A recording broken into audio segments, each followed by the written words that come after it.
important of single electrode potential. Okay, you know the electrodes, about the electrodes we already discussed in the last class. 2 electrodes we required for one cell. One dimensional cell example already we have seen that. So here, how can we measure the single electrode potential? So first thing is that we cannot measure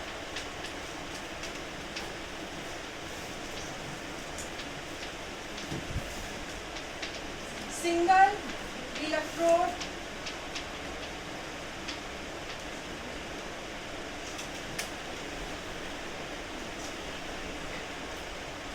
directly. So if we cannot measure single electrode directly, so how can we measure it?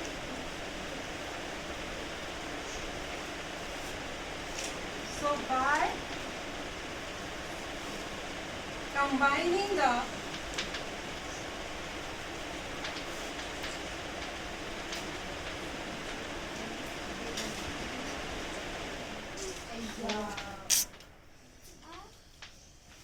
single electrode with a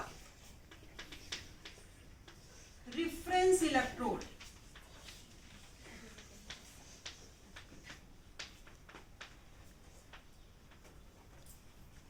So for that we know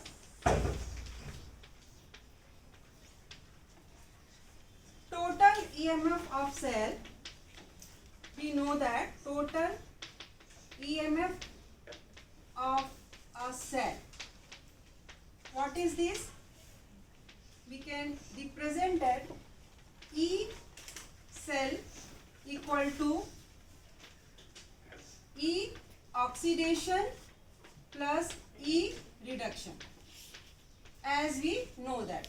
Or else we can write it like that: E cell equal to E R for right minus E L, L for left. So how can we calculate it? For single electrode we'll see.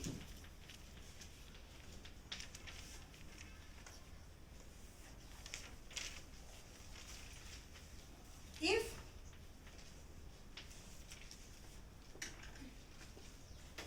it is behave like a anode, if reference electrode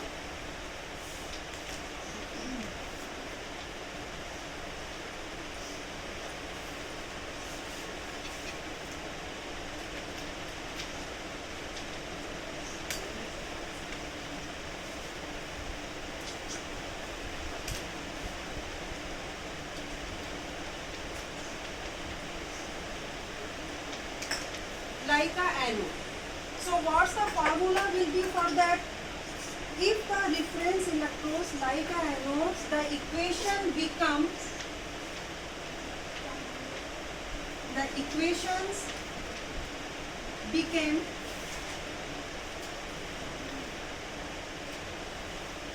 E cell equal to anode, meaning you know that it is EL, the left part of the dimension. So it will be ER minus E0. So what is E0 here? We are writing the E0, ER minus E0. Why? Because the reference electrode is behaving like an anode. We have the anode EL here. So E0 equal to here, E0 equal to reference electrode. It is your reference electrode. So how we can solve we can find the potential of a single electrode here.